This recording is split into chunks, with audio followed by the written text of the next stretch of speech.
Thierry Marx, bonsoir. Merci Bonsoir. beaucoup de vous prêter à ce nouvel épisode des Zéros ont du talent. Pas la peine de vous présenter, peut-être, en tout cas immense chef cuisinier étoilé, mais vous êtes aussi un acteur engagé de la société civile, vous êtes un partenaire de l'éducation, vous luttez, on va le voir, pour la réinsertion des personnes dans l'emploi.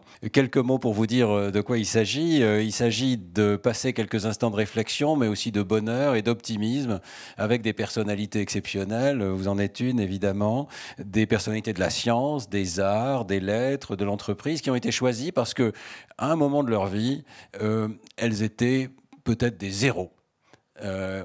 Ça peut arriver qu'on leur dise ou qu'elles reçoivent la note 0. Et puis, on regarde des années plus tard et on voit que, loin d'être des zéros, ce sont des héros, des zéros avec un Z apostrophe, c'est-à-dire des personnalités rayonnantes qui ont réussi, qui redonnent aussi à notre pays, aux jeunes, des initiatives, des acteurs donc sociaux engagés, alors que ça n'était pas donné au départ.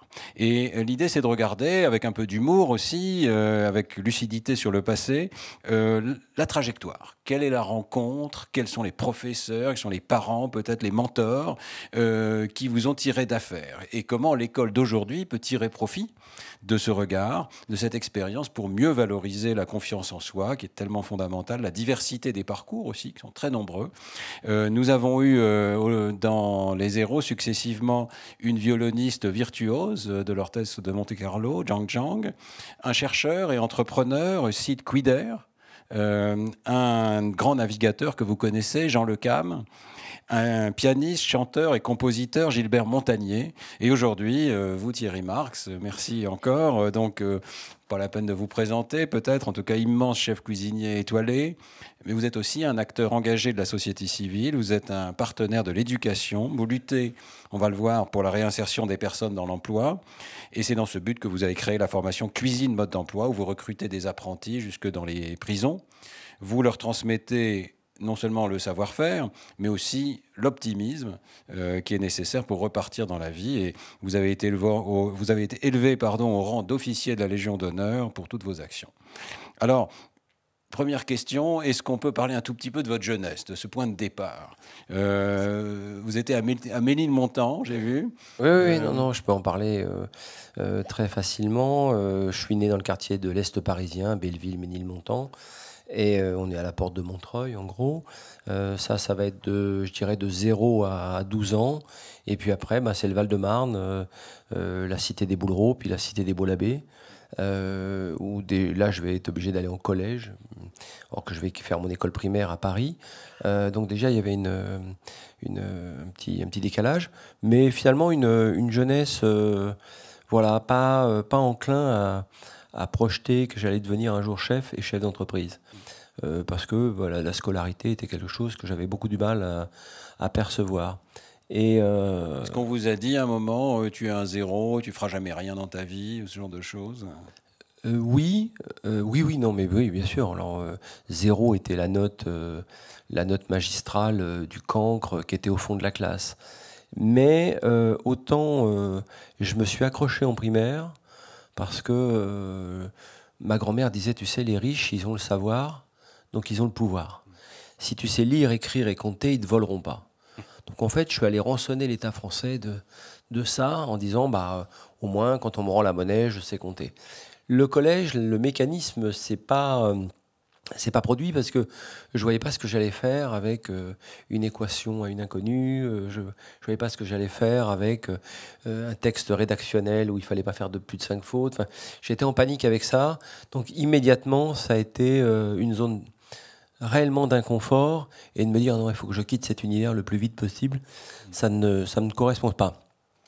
Le quitter entre 13 et 14 ans, c'est extrêmement dangereux. Vous êtes un décrocheur scolaire, on peut dire? Vous avez décroché complètement, je suis un décrocheur scolaire. Voilà. D'ailleurs, ça n'a pas tellement changé. Aujourd'hui, le décrochage scolaire est toujours situé entre 12 et 13 ans, bien souvent à l'entrée au collège, et ça n'a pas changé.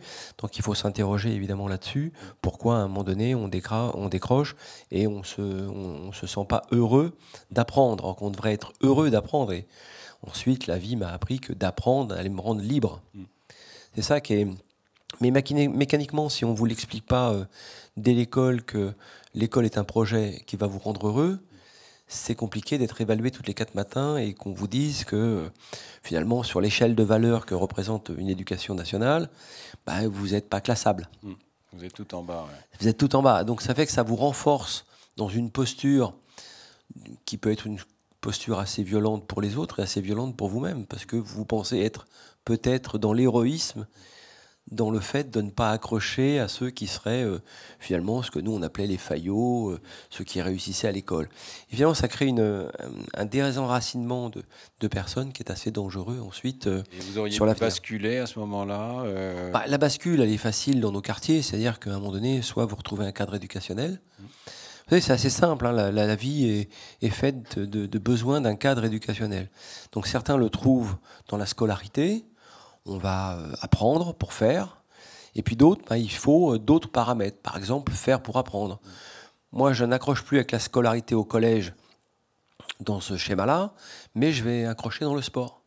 Je vais trouver on pourrait appeler ça un mentor aujourd'hui, un guide, une main tendue, mais le judo club de Champigny-sur-Marne m'a dit un jour, non mais tu te débrouilles très bien, viens, t'es bon, tu peux être là dimanche parce qu'on peut gagner la compète. Et donc je devenais un type qui était plus un cancre, mais qui était un type utile. Et globalement, ça m'a renforcé et ça m'a redonné de la confiance. Pourquoi ? Parce que j'ai découvert à ce moment-là, j'ai 14 ans, qu'on peut apprendre différemment. On peut apprendre en observant. Et moi, ce que j'ai appelé la règle des 3 M, finalement, mimétisme, mémoire, maîtrise. Je regarde, j'observe, j'essaye de recopier ce geste, ensuite de me l'approprier, et puis ensuite, quand il est approprié, il est à moi, par rapport à mon physique, etc. etc.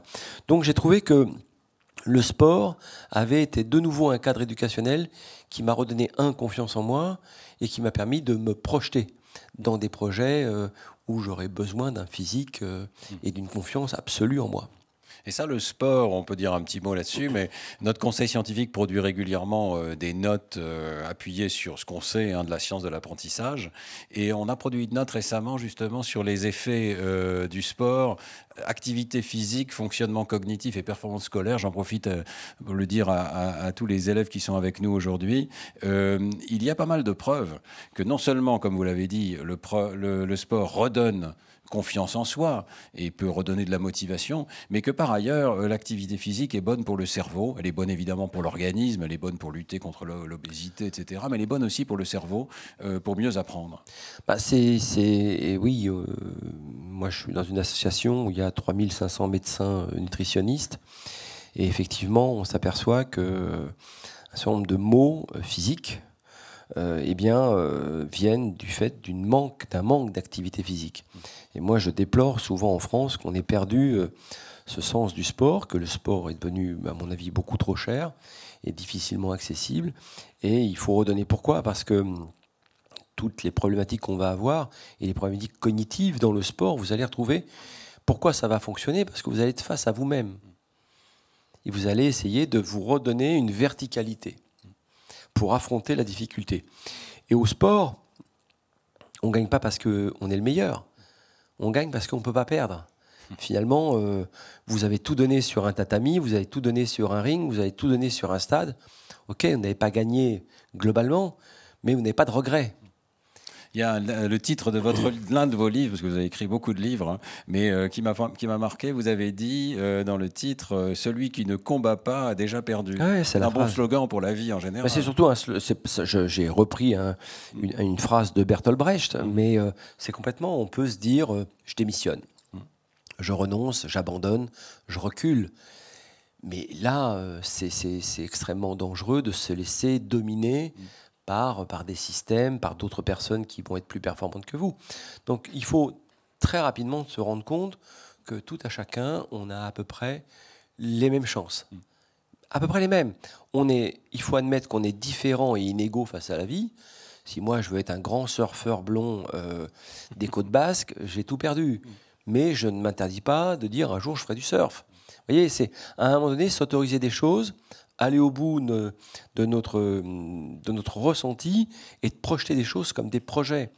Et souvent, je dis aux jeunes gens, beaucoup de jeunes gens comme vous, et des moins jeunes qui me disent je vais passer un CAP, je vais passer un BEP, je vais passer un bac pro. Je leur dis ouais, ok, d'accord.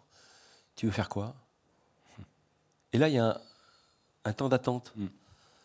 Bah oui, vous avez raison de vouloir passer des diplômes, mais pourquoi faire? C'est le projet qui va compter. On ne veut pas devenir médecin pour se dire j'aurai un diplôme de médecin accroché dans mon salon. On veut devenir médecin parce qu'on veut soigner des gens, travailler pour une ONG, faire des choses qui sont merveilleuses pour cette planète. Donc quand on veut être cuisinier, le diplôme est un accessoire utile et absolument nécessaire. Ce n'est pas dans cette maison que je contesterai ça, mais il faut être en capacité de projeter les choses. Moi, j'ai des jeunes gens, des fois, qui me disent, et je les vois dans des situations extrêmement difficiles, hein, quand ils sont privés de liberté ou des choses comme ça, qu'est-ce que tu veux faire? Je vais passer un CAP de cuisinier, très bien. Mais pourquoi faire? Ah ben alors, j'aimerais bien faire comme Cyril Lignac, de la télé, puis avoir des restaurants. Ah mais attends, ça s'appelle un projet. Et dans ce projet, effectivement, tu as raison, il faut intégrer l'idée du diplôme. C'est comme ça. Donc c'est plus facile de regarder au-dessus, comme disait le général de Gaulle, de la ligne d'horizon, pour se dire c'est le projet qui nous fait avancer, pas simplement l'accessoire du diplôme, qui au demeurant ne vous servira à rien si ce diplôme ne veut pas dire employabilité. Donc c'est toujours de regarder cette ligne d'horizon qui est basée sur le projet, pas simplement sur les diplômes. Et ça, c'est des mots qu'on a souvent beaucoup de mal à faire passer globalement dans notre système français. Et parce qu'on se dit, on projette le diplôme, alors que le diplôme fait simplement partie du registre projet. Et beaucoup de jeunes n'ont pas conscience que l'école, elle est là pour eux. Et c'est quelque chose qui est subi souvent parce qu'on ne voit pas le sens de ce qui est appris. Ouais.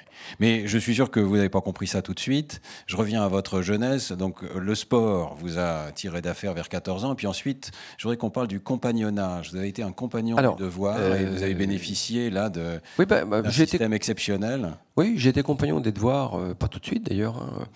En fait, je prends confiance grâce au sport. Les compétitions nous amenaient à sortir de notre cité et de rencontrer des gens un peu différents. Donc je me suis dit, tiens, c'est drôle, il y a des gens qui vivent différemment de la cité, qui vivent dans des zones plus sympathiques, etc. etc. Donc je me suis dit, il y a un autre monde ailleurs. Et puis, évidemment, comme tous les judokas, je veux aller à l'INSEP, je veux faire un sport-études, mais je n'ai pas le niveau scolaire. Ça aussi, il faut être capable d'avoir suffisamment de courage, de dire, bah, pour faire ça, je n'ai pas le niveau. Je vais aller chez le niveau ou pas. Et puis, comme il y a très peu de place pour entrer en sport-études à mon époque, je vous parle des années 70, donc une période que vous ne pouvez pas connaître. Et donc, on me dit, bah, tu n'es pas pris à l'INSEP ou tu n'es pas pris en sport-études, il faut que tu puisses aller en apprentissage quelque part. Et comme j'ai suffisamment confiance en moi, effectivement, je vais croiser la route des compagnons des devoirs. Vous savez, on apprend son métier en faisant le Tour de France, finalement. Et ce qui va être intéressant, c'est que ça va être la même méthodologie.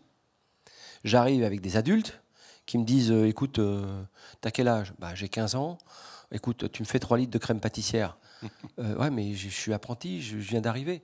« Ouais, mais fais-nous 3 litres de crème pâtissière. Voilà, il faut tant d'œufs, tant de lait, tant de sucre. Et puis tu te dépêches parce qu'on n'a pas toute la nuit devant nous pour faire la mise en place, donc il faut y aller. » Bon, alors pendant des semaines et des semaines, je fais des litres de crème pâtissière. Puis un jour, je regarde... On me montrait pour faire cette crème pâtissière, je regardais le geste, le sucre, le blanchiment des œufs, etc., etc. Puis au bout de 3 semaines, j'avais cette mécanique. Je faisais une crème pâtissière qui était parfaite, donc les aînés étaient contents, personne ne râlait dans la brigade. Et puis il y a un ancien qui vient chez Dalloyau, qui me dit non mais on n'a pas le temps, il y a moins de monde aujourd'hui, tu divises la recette par 3. Ah ouais, d'accord. Par 3 tout de suite, il me dit vas-y, c'est une division, hein. Ben ouais, mais j'avais oublié la division. J'avais oublié les grandes multiplications, j'avais oublié tout ça. Et finalement, je me suis aperçu, et ça grâce au qu'on vient de voir, qu'il me manquait de la culture générale. Et que la culture générale qu'on avait essayé de me faire entrer assez durement dans mon programme scolaire, je l'avais rejeté. Or que là, il me manquait un outil pour devenir plus libre et pour monter en grade. Donc, je suis allé réapprendre mes tables de multiplication, mes divisions, les fractions, la règle de 3, et toutes ces choses qui nous permettent de diviser, multiplier, soustraire, etc. Mais avec une motivation nouvelle maintenant. Et au bout d'une année chez les compagnons des devoirs, et je peux vous raconter, si vous avez des questions sur les compagnons des devoirs, je peux vous en parler, mais je retrouve vraiment un sentiment de m'instruire. Et ça, c'est important parce que à la fin de mon aspirana, il y a 3 thèmes chez les compagnons. Vous êtes sociétaire, aspirant et compagnon. Et j'étais jeune aspirant et il y a un ancien, plus âgé que moi, qui me dit, tu sais, c'est pas ton patron qui protège ton travail, c'est ta curiosité.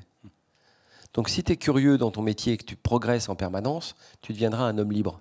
Libre de choisir pour qui tu veux travailler. Donc c'est pas ton patron qui protège ton emploi, c'est ta curiosité.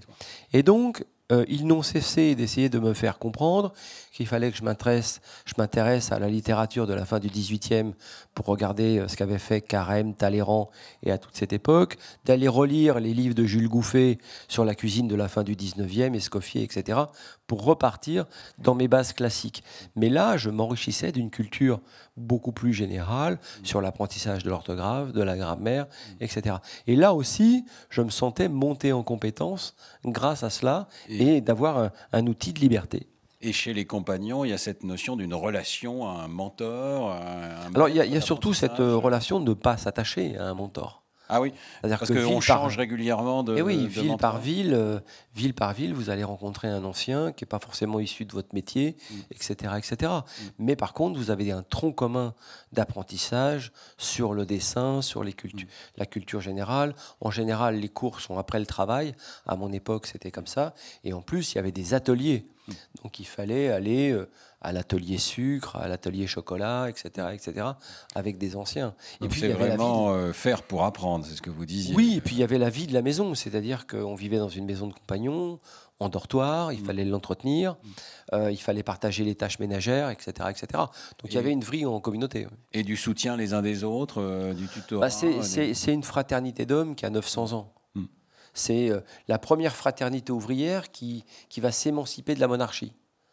En changeant de nom, les ouvriers qui tournaient chez ses compagnons après le Moyen-Âge, la construction des cathédrales et tout ça, sont des gens qui changeaient de nom, qui ne portaient plus leur nom civil parce qu'ils s'émancipaient d'une monarchie et en même temps une monarchie qui était obligée de consentir un certain nombre de choses parce qu'ils avaient besoin de cette main-d'œuvre qualifiée.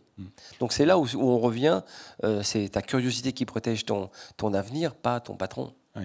Mais cette idée aussi de fraternité, d'apprentissage, c'est très intéressant parce qu'on ne voit pas tellement l'école comme ça en général. Hein. Et c'est une des choses que je voulais dire au titre du conseil scientifique.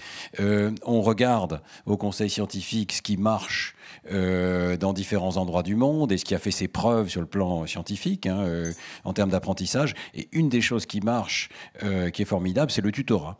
Qui est peut-être quelque chose qui n'est pas assez utilisé dans les écoles françaises, c'est-à-dire ça peut être le tutorat entre élèves, soit d'une même classe, soit une classe du niveau du dessus qui vient aider les élèves du niveau d'en dessous.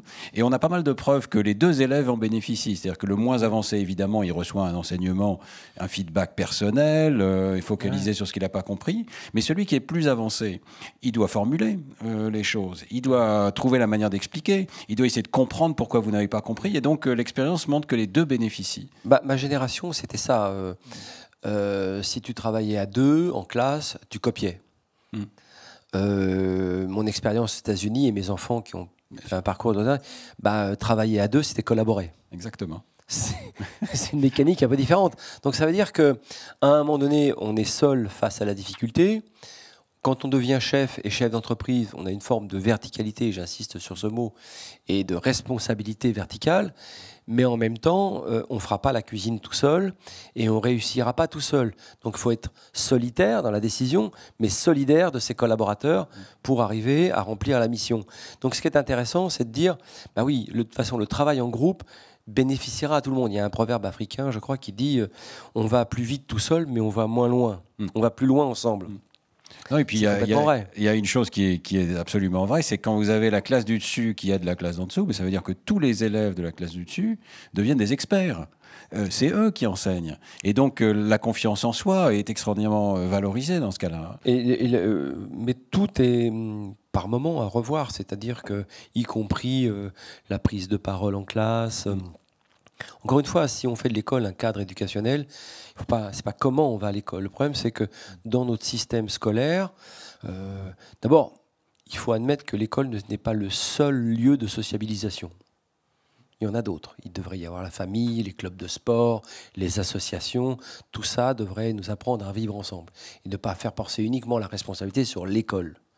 Ça, c'est un travail que nos gouvernants devraient prendre en considération. Et en même temps, c'est d'expliquer très tôt à de jeunes enfants comment on va à l'école. Ils le savent, ils prennent le bus, le métro, les parents les accompagnent ou pas, etc. Mais pourquoi on y va ? Je reviens sur le modeste schéma de ma grand-mère qui me donnait une pièce de monnaie et qui me disait toute la semaine, tu nous dois ramener la monnaie du pain. Et ma grande fierté, c'était de voir ma progression scolaire parce que je savais que la boulangère ne me volait pas. Parce que je savais compter. Mais vous voyez, c'est pratico-pratique, c'est rien. Mais je me rendais compte de l'utilité d'aller à l'école. Et on a perdu ce sens de l'utile et de se dire... Vous allez être libre parce que vous savez lire et écrire. C'est très important parce que quand vous êtes libre, que vous comprenez les choses, vous n'êtes plus obligé de suivre le premier imbécile qui passe à vous raconter des sornettes. Vous pouvez avoir votre propre jugement de valeur. Je suis tellement d'accord avec ce que vous dites parce que, vous savez, nous, on a travaillé avec des personnes illettrées. J'ai beaucoup travaillé sur le cerveau des personnes alphabétisées et la différence que ça fait d'avoir été alphabétisé. Mais aussi sur le plan strictement personnel, une des personnes qui avait bénéficié d'un de ces programmes d'alphabétisation me dit le matin, c'est idiot, mais je ne suis pas obligé de demander à tout le monde si c'est le bon bus que je prends ou pas. J'ai l'air d'un crétin. Maintenant, c'est fini. Donc, ce sont des valeurs extraordinairement précieuses, évidemment, à tous les niveaux. Alors, je pense qu'il est le bon moment de parler de vos écoles, parce que vous avez fondé une école de cuisine mode d'emploi, et c'est pas seulement une école, mais c'est un projet en réalité, un projet de réinsertion par la cuisine. On a une petite vidéo à projeter. Est-ce qu'on peut avoir la vidéo sur cuisine mode d'emploi ?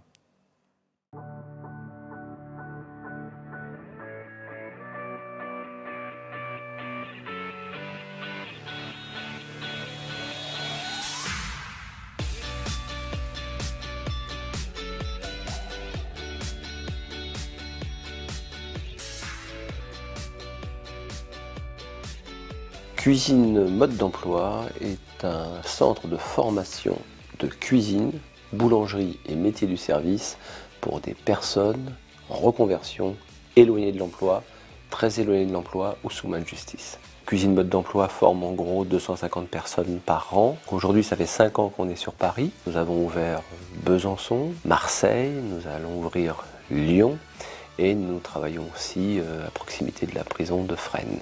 Il y a un état d'esprit, il y a un code de fonctionnement chez Cuisine Mode d'Emploi et Boulangerie Mode d'Emploi. Et il faut maintenant former des formateurs pour continuer cette stratégie d'essaimage à l'international. J'ai quitté les quartiers dans les années 75. Quand j'y suis revenu dans les années 90, les quartiers avaient complètement muté. L'emploi avait disparu, les projets avaient disparu et on a vu s'installer une errance comme ça. Et ces quartiers se sont retrouvés un petit peu livrés à eux-mêmes sans réel projet. Partant de cela, je me suis dit, mais qu'est-ce qui nous a manqué dans ces quartiers? Et je me suis interrogé avec des personnes avec qui nous avions vécu dans ces quartiers. Et on est tous arrivés au même résultat. Il nous a manqué un cadre éducationnel choisi et puis un réseau. Un véritable réseau solidaire pour trouver un emploi et mettre aussi en face de mes responsabilités. Donc on s'est dit on va créer un cadre éducationnel qui va s'appeler Cuisine Mode d'Emploi. Et puis on va mettre en place un réseau national pour être capable de placer des personnes en retour à l'emploi immédiatement. On a proposé un modèle qui vaut ce qu'il vaut, mais il vaut ce qu'il vaut pourquoi? Parce qu'il est juste simple. Votre passé ne nous intéresse pas. À vous de franchir la ligne et de dire oui, RER, rigueur, engagement, régularité, 12 semaines, je tiens le coup. Et au bout, il y a un emploi. C'est pas magique, c'est juste de l'engagement, tout à chacun. C'est juste pas l'ascenseur social comme on a bien voulu nous l'annoncer pendant des années. C'est juste un escalier. Et cet escalier social, si on doit responsabiliser les gens qui nous dirigent, c'est de faire en sorte que les marches soient, comme c'est écrit sur les frontons des mairies, liberté, égalité, fraternité, et qu'elles soient à la même hauteur pour tout le monde. Quand je transmets un savoir-faire en cuisine, un savoir-faire en boulangerie ou dans les métiers du service, j'entends apprendre quelque chose pour que ça devienne des hommes libres. Libres de pouvoir continuer à avancer avec leur projet. Devenir chef d'entreprise, c'est épanouissant. Ça force l'audace. Et pour moi, l'audace, en tant que cuisinier, c'est le piment de la vie, le sel de la vie. Et ce qui fait que vous vous levez le matin, que vous allez regarder plus loin.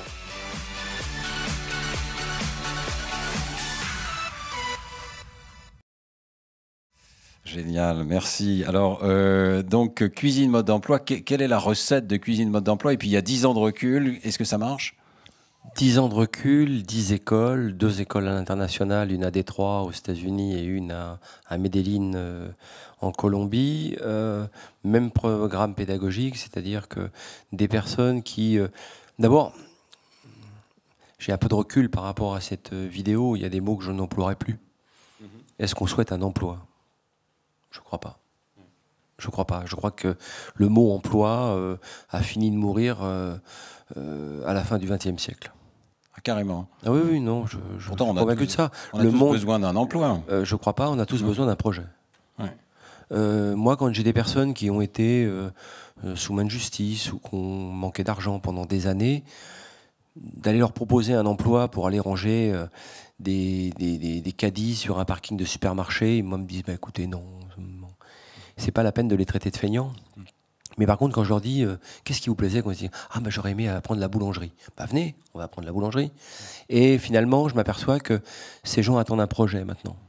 Et dans ce projet, ils sentent qu'il va falloir y mettre la rigueur, parce que c'est leur projet. C'est pas une autorité qui par moment est une autorité autoritaire qui leur dit vous pouvez pas rester dans cette situation, je vous demande de prendre un emploi. Ça marche pas. Et on voit bien que... Vous mettez la motivation, si je comprends bien, au cœur de la chose. Je mets d'abord le projet au cœur de la chose.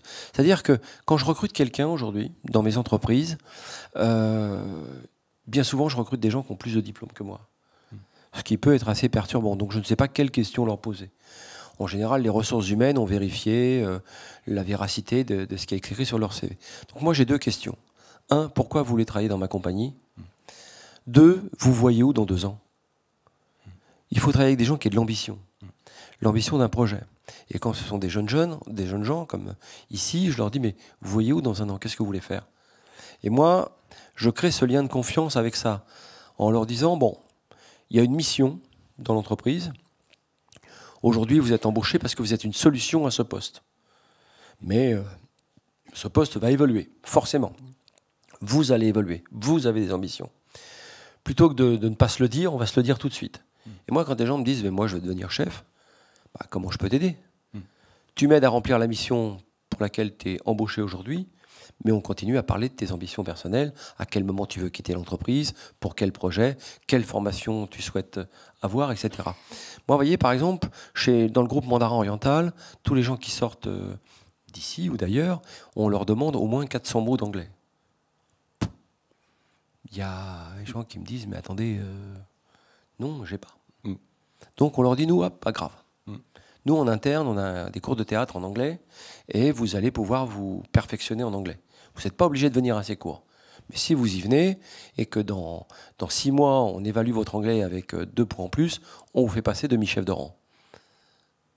Il y a un enjeu. Vous passez de 1000 et quelques à 1007 ou 1008. C'est un enjeu. Donc, voyez, je comprends le volet motivation. Vous restaurez la motivation et le projet des gens. La motivation est une chose. Le projet est le plus important parce que c'est dans le projet qu'on va mettre de la motivation. Et pas le contraire. Mais comment vous faites pour restaurer la confiance? Parce que quand même, quand on a été... on a échoué au départ, on se retrouve en prison. Comment est-ce que quelqu'un retrouve la confiance en soi? La confiance, elle est simple. C'est de dire... écoutez, vous voulez faire quoi? C'est quoi le projet? Vous voulez devenir cuisinier, boulanger, serveur, peu importe.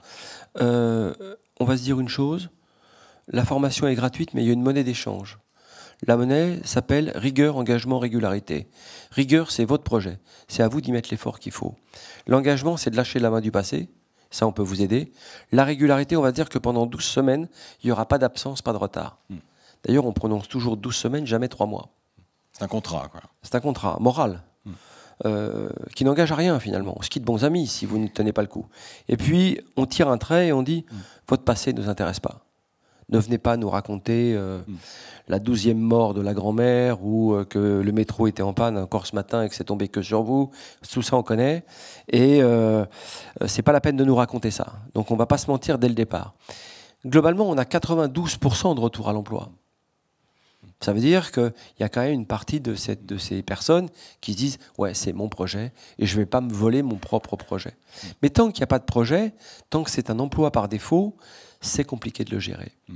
Mais je suppose qu'il y a aussi une pédagogie dans ces écoles, c'est-à-dire une progression. On n'est pas tout de suite grand chef pâtissier. Non, vous prenez les gens par la main pour les faire progresser? Non, pas du tout. Je fais ce que j'ai appris ici. C'est-à-dire? Exactement, moi j'ai appris ici. J'ai appris dans cette école. Moi j'étais à Béliard et ici. Donc j'ai repris le livre qui a été créé ici, qui s'appelle Planche et Sylvestre, certains connaissent. Et je me suis dit, mais c'est quoi le métier de cuisinier? Donc, hélas, avec M. Robuchon, on était un des derniers chefs à accompagner M. Sylvestre à sa dernière demeure. Et on regardait son livre de temps en temps. On disait, mais est-ce qu'on doit apprendre à un commis? Je dis bien à un commis. 4 grandes cuissons des œufs, 4 grandes cuissons des poissons, 4 grandes cuissons des viandes, 4 grandes cuissons des légumes et 5 desserts du patrimoine culinaire français, entre des pâtes et des sauces et des crèmes. Voilà. Nous, on se dit, en 8 semaines, on fait que ça. Il faudrait que j'apprenne. Moi, et alors, que je vienne évidemment, il y a des chefs qui me disaient « Non, mais moi... » Oui, mais toi. Mais quand moi, j'ai commencé dans ce métier, notamment chez le doyen, quand le chef venait nous voir, il disait « Démarrez-moi une blanquette. » Et nous, immédiatement, la réponse que nous devions apporter, c'est « Basse classique, chef ?» Non, non, moi, c'est pas basse classique, je fais comme ça, comme ça. On apprenait quelque chose, mais on avait une base. C'est les fondamentaux, c'est ce qu'on appelle les fondamentaux. Et une fois qu'on a les fondamentaux... Mais on peut broder. Oui, et puis après, de définir ce que c'est qu'un cuisinier. C'est maîtrise du geste, maîtrise du feu, maîtrise du temps. Geste, coupe juste, goût juste, gestion du plan de travail, maîtrise du feu, la cuisson, et maîtrise du temps, le temps qui fait de vous un cuisinier professionnel ou un cuisinier de loisir. C'est une grande différence. Et le temps, la saisonnalité, bien évidemment. Une fois que vous avez ce ternaire-là, ces 3 paramètres, vous faites rentrer les 4 grandes recettes. Effectivement, les gens ont des bases déjà, les futurs collaborateurs et collaboratrices ont des bases qui sont extrêmement solides. Après, s'ils décident, par hybridation, d'aller voir un peu plus la cuisine de l'Est du monde, ou de l'Ouest du monde, ou de l'Asie, peu importe, ils auront des bases qui sont quasiment identiques, je suis toujours au regret de le dire, qui sont quasiment identiques à toutes les cuisines du monde. Il y a une chose qui est quand même extraordinaire, c'est que là, quand on vous écoute, ça nous fait tous rêver, on a tous envie de devenir cuisinier avec vous, et pourtant la filière pro n'attire pas tellement les gens.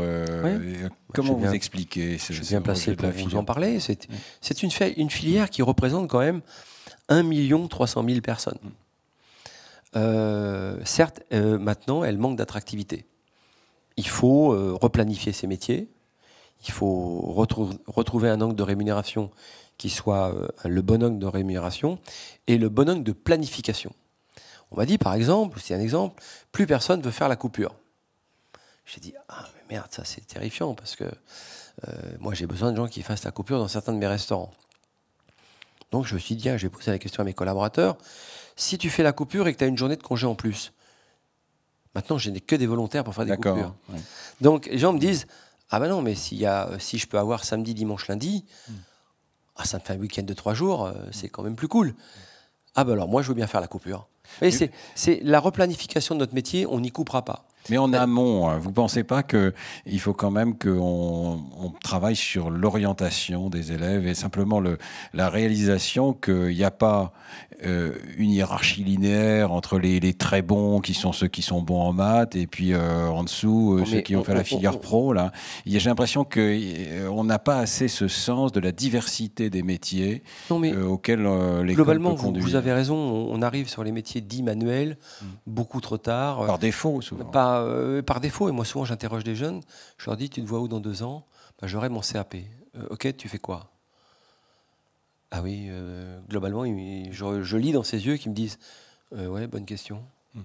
Alors évidemment, la profession, cette industrie, parce qu'on est une industrie, c'est quand même 84 milliards d'euros de revenus en 2019, c'est 7% du PIB français. Donc on est une industrie. On va immédiatement absorber tout ça d'un coup. Tout ça, comme ça, on les prend tous d'un coup. Et mais ils disent, oula, attendez, c'est pas forcément ce que j'avais envie de faire. Vous m'avez peut-être pas montré assez de diversité dans tout ce que je pouvais faire. Donc c'est là où les mécaniques doivent changer un petit peu, où l'offre doit changer un petit peu et dire, vous n'êtes pas dans ces métiers par défaut, interrogez-vous, qu'est-ce que vous êtes venu chercher dans ces métiers et pourquoi faire? C'est encore une fois cette notion du projet. Et là, si on prend individuellement des personnes, il y a, je ne sais pas, une centaine de personnes, il y a quasiment 100 projets différents. Mais c'est là où il faut que notre profession, et ça c'est de notre responsabilité d'adulte, de se dire, attendez, venez dans nos métiers, vous allez passer de commis de cuisine, ce qui est mon cas. Moi, je suis passé d'apprenti pâtissier à commis de cuisine, à chef de cuisine et à chef d'entreprise. Donc j'ai fait ce qu'ils vont probablement faire, que 80% d'eux pourront. Donc c'est leur montrer tout ça. Ça veut dire qu'il faut qu'ils puissent se repluguer sur la formation en permanence quand ils en ont besoin. Et qui considèrent ça comme un épanouissement. Mais il faut absolument, et je maintiens ce raisonnement, de dire, je me vois où dans 2 ans. Ouais. D'ailleurs, si on posait la question à ces jeunes gens, vous voyez où dans 2 ans ? Ben, on va leur poser la question. Mais d'abord, j'espère que ça vous donne un message d'optimisme majeur, parce que vous entendez que c'est une industrie extraordinaire, qui a de l'emploi, qui a de la créativité. Et la créativité est énorme dans votre métier. Hein. Et puis aussi, enfin, ce que j'aime bien dans ce que j'entends, c'est on va vous aider, vous allez y arriver. En 12 semaines, vous allez forcément y arriver. Vous aurez les bases. On va vous faire suivre un cursus finalement bien construit, hein, bien réfléchi, à travers d'ailleurs plusieurs générations de cuisiniers. Et ça, je pense que c'est un point très important. J'essaye toujours de caser un petit peu de science, mais il y a un petit bout de science dont je voulais parler avant de vous donner la parole. C'était cette notion de spirale de la réussite ou spirale de l'échec. On voit bien la spirale qui se renferme sur elle-même ou qui, au contraire, va grandir. Et une des manières de la faire grandir, c'est justement de donner aux gens une progression pédagogique qui les fait réussir. À chaque fois. Imaginez un jeu vidéo où vous ratez systématiquement les 2 premières étapes. Vous arrêtez de jouer. Alors, il y a une expérience de psychologie qui est exactement comme ça. On donne à 2 groupes de personnes exactement les mêmes problèmes à résoudre, de maths par exemple, mais avant, on donne 2 problèmes pour s'entraîner, et à un groupe d'élèves, on donne 2 problèmes difficiles, et à un autre groupe d'élèves, on donne 2 problèmes faciles. Ceux qui ont les problèmes faciles font le 3e naturellement. Ceux qui ont commencé par les problèmes difficiles, le 3e, ils s'abandonnent, alors qu'ils pourraient parfaitement le résoudre, mais ils abandonnent parce qu'ils ont l'impression qu'ils sont nuls, qu'ils ne vont pas y arriver. Donc la pédagogie et la progression, c'est absolument crucial. Nous, ce qu'on explique souvent à nos jeunes stagiaires, c'est qu'on va se mettre d'accord, l'échec n'existe pas. L'échec n'existe pas. Il n'y a pas d'incapable. Il n'y a pas d'incapable. Ce mot incapable, alors, vous êtes incapable. Ce qui donne du relief à l'échec, c'est de ne pas en faire son analyse. C'est juste ça. C'est-à-dire que on se dit, je suis joueur de football, j'ai pas réussi à marquer un but. À chaque fois que je suis à côté de la surface de réparation, dans cet angle-là, je ne marque jamais. Et moi, je disais ça à un grand joueur de football une fois. Et il m'a dit, je me suis interrogé. Pourquoi, sur ce pied gauche, je n'arrivais pas à marquer de but. Et il me dit, finalement, j'ai étudié toutes les vidéos où j'étais sur mon pied gauche, face à la surface de réparation. Pourquoi j'arrive. Et il marque en Coupe du Monde, face à l'Argentine, sur son pied. Et je lui dis, mais qu'est-ce que tu t'es dit à ce moment-là? Il me dit, à ce moment-là, je me suis dit, je ne peux pas tuer un pigeon, il faut que je mette dans la lucarne. Et il met dans la lucarne et il envoie la France en finale. Et à un moment donné, il faut faire l'analyse causale de ce qu'on croit être un échec. Ouais. Et dans cette analyse de cet échec, on se dit, mais c'est con, j'ai la solution, finalement. Donc, ça veut dire, pourquoi nous avons créé le Centre de recherche et d'innovation culinaire à Paris-Saclay? C'est parce que moi, je suis un artisan, comme vous, pareil. Donc, qu'est-ce que je faisais? Je prenais des recettes de cuisine, et puis je les additionnais, je les apprenais par cœur. Puis il y a des jours, je me disais, oh, la crème pâtissière, ah non, mais moi, c'est une sauce que j'ai faite, mais elle est nouvelle. En fait, j'avais enlevé un peu de sucre, j'avais mis un peu plus de crème et un peu moins de lait, etc., etc. J'ai rien inventé. J'ai fait évoluer une recette, mais j'ai rien inventé. Quand je suis arrivé dans votre milieu, dans le milieu scientifique, on m'a dit, ah non, mais alors si on faisait un essai de crème sans œufs ou de soufflé sans blanc d'œuf. Ah ben non, mais c'est pas possible. Alors on n'a qu'à faire des essais. On va prendre plein d'échecs successifs qui vont nous ouvrir plein de possibilités différentes. On appelle ça des fractales. Et alors on se dit, oui, mais non, mais si j'ai pas de blanc d'œuf, je fais pas de soufflé. Alors c'est quoi un blanc d'œuf? C'est un tensioactif. Où la nature me fournit des tensioactifs. Tiens, je cuis des pois chiches, je cuis des petits pois, je garde le jus, je les émulsionne très vite, ça devient la même texture qu'un blanc d'œuf, je peux faire un soufflé avec ça. Là, j'ai créé quelque chose.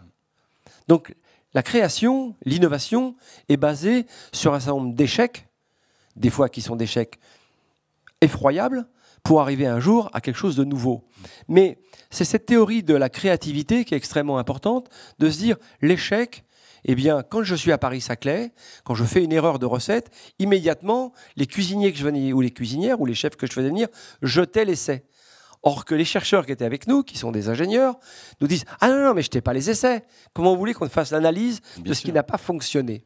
Et voilà, c'est cette culture de l'échec qu'on a instaurée en France, les bons et les mauvais. C'est votre culture du zéro.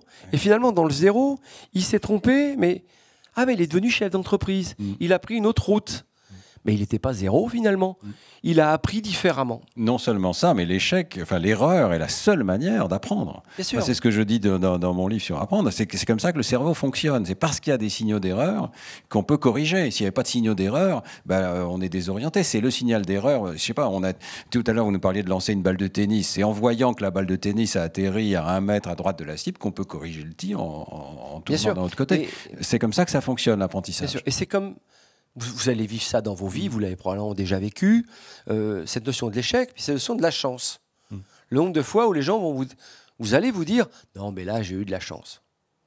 Vous allez vous apercevoir que la chance, potentiellement, c'est des chances sur des milliards de possibilités quand on joue à la loterie. Ça, c'est un jeu, c'est un divertissement. Or que dans la vie, dans la vraie vie, il y a des moments où vous allez dire « Ah non, mais j'ai eu de la chance ».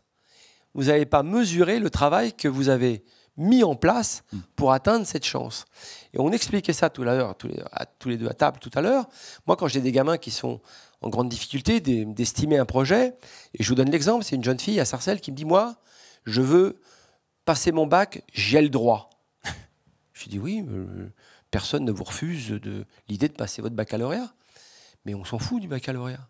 C'est pourquoi faire? Parce qu'un jour, je serai avocate. » Je dis, mais ça, c'est génial, parce que là, on a un projet. Donc, on dessine une cible, et on dessine, au cœur de la cible, on écrit avocate. Je dis, mets-toi à 10 mètres, prends la balle, et puis tu es tellement motivé, ça va tellement te galvaniser, tu vises le centre de la cible. Vous pensez bien que la balle n'arrive pas au centre de la cible. Je dis, non, mais on s'est marré là, avance.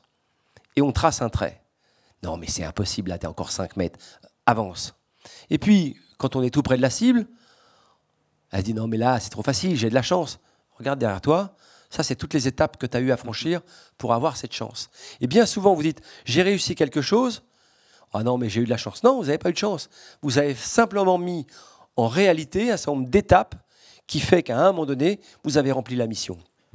Et c'est ces mécanismes-là que bien souvent, et ce qui était mon cas, j'avais beaucoup de mal à entrevoir à l'école, et que la réalité du terrain m'a apprise. Et finalement, quand on apprend quelque chose, que ce soit à l'école, soit le terrain, il faut se le garder, se l'analyser, et puis se dire, voilà, c'est comme ça que je vais fonctionner, et c'est comme ça que je vais avancer. La pire des choses, c'est de renoncer. La pire des choses, c'est de reculer. Ça, c'est la nature qui nous l'apprend. Ça a 350 millions d'années. C'est l'époque des Carbonifères. C'est la libellule. Une libellule, ça naît dans un petit peu de boue, dans une mare, comme ça, et puis ça monte sur un roseau et ça devient un papillon majestueux. Et ce papillon, quand il est... D'abord, c'est un prédateur. Il sait où va se poser sa proie, parce qu'il voit à 360 degrés. Et quand ça a une difficulté, une libellule, elle va à droite, elle va à gauche, elle monte, elle descend, elle cherche un axe différent, elle se met en stationnaire pour observer, mais mécaniquement, elle ne peut pas reculer. Quand elle recule, c'est pour se reproduire et mourir. Et elle le sait. Donc dans la vie, c'est la même chose. Si vous commencez à reculer, c'est catastrophique. Donc quand vous sentez que vous avez un doute, mettez-vous en stationnaire. Longtemps, j'ai fait une partie de mon apprentissage judo à l'université de Tenri, au Japon. Et on avait des professeurs qui nous disaient « shuari ». On disait « mais voilà, qu'est-ce que ça veut dire ?» En gros, c'est « observe et ferme ta gueule ». C'est poliment, c'est observe et tais-toi, apprends et comprends, ensuite tu pourras innover. Mais observer, c'est une attitude très sage. Je vous disais mimétisme, mémoire, maîtrise. Je regarde mon professeur, il a un très beau geste de cuisine. Ah, j'aimerais bien couper les oignons comme lui. Copier son geste. Mais vous n'avez pas la même corporalité que lui. Mais d'abord, il faut copier le même geste que lui. Et ensuite, vous allez vous approprier un geste et ensuite vous allez faire votre geste. L'apprentissage, mettre quelqu'un en apprentissage, c'est pas de mettre quelqu'un en conformité. C'est simplement de lui transmettre la passion métier. Mais cette observation du geste est extrêmement importante pour vous approprier votre propre geste. Et quand vous aurez à transmettre ce geste, vous allez transmettre un geste qui sera le vôtre, mais qui ne sera pas celui de votre apprenti, qui lui aura regardé votre geste, mais se le sera approprié. Donc vous voyez, c'est cette chaîne de transmission qui est intéressante. Moi, j'ai travaillé au Japon, comme je vous l'ai dit, j'ai travaillé chez un chef qui s'appelait Sasaki Kojiro. Et Sasaki Kojiro, discrètement, le matin, il arrivait avant tout le monde. Et comme on posait on avait le droit à 3 couteaux sur notre plan de travail, et discrètement, il touchait le fil de notre couteau. Et puis, il allait voir le second, et il disait au second, lui, aujourd'hui, il est devant, parce qu'on avait un comptoir pour travailler, et lui, mets-le derrière. Mais pourquoi, chef, on le met derrière? Il a l'air un peu fatigué. Et pourquoi il s'est fatigué? Comme il vérifiait le fil de notre couteau, il disait que comme on n'avait pas affûté notre couteau, il disait qu'on n'avait pas envie de travailler. Et comme on n'avait pas envie de travailler, on allait abîmer le produit qu'on allait transformer. Donc c'était très utile de se dire, tout a un sens. Tout a un sens. Et quand je vous raconte ça, évidemment, je vérifie ces paramètres avec la physico-chimie des produits. Quand on coupe une échalote, vous faites un beurre blanc, vous voyez, un beurre blanc nantais, on ne va pas inventer la roue à eau. Une échalote très fine, elle va fondre tout de suite dans la sauce, ça sentira bon dans la cuisine, mais elle ne sera plus dans la sauce. Une échalote mal coupée, elle ne fondra pas dans la sauce et elle sera indigeste. Parce que cette cellulose, vous aurez beaucoup de mal à la digérer. Et vous allez finir par dire, non, le beurre blanc, c'est pas bon parce que c'est indigeste. Non, la segmentation des légumes, c'est Escoffier. Escoffier, il ne l'a pas inventé pour rien. Quand il dit une brunoise, une mirepoix, il fait mesurer au carré ces coupes de légumes. Et ça a du sens dans l'épaississement ou non d'une sauce. Rien n'est pour rien. D'ailleurs, je vous donne juste une phrase comme ça qui peut vous servir dans cette maison. La cuisine, sans cesser d'être un art, devra soumettre ses formules trop souvent empiriques à la science. 1903, premier guide culinaire, Auguste Escoffier, écrit de sa main. Formidable. Écoutez, on va terminer sur ce mot de science. Merci beaucoup Thierry Marx. C'est absolument passionnant. On pourrait vous écouter pendant des heures. On n'a pas parlé des vingtaines de livres que vous avez publiés, des 350 repas que vous avez envoyés dans l'espace à Thomas Pesquet sur la station spatiale, c'est pas rien quand même, des 400 repas servis dans le RERC, ou des 1000 repas servis dans les embouteillages de la rue de Rivoli. Ça, j'ai trouvé ça pas mal aussi. Donc la créativité, elle est certainement là, mais aussi le parcours exceptionnel. Merci infiniment, je crois qu'on peut vous applaudir. Non, merci à vous. Merci.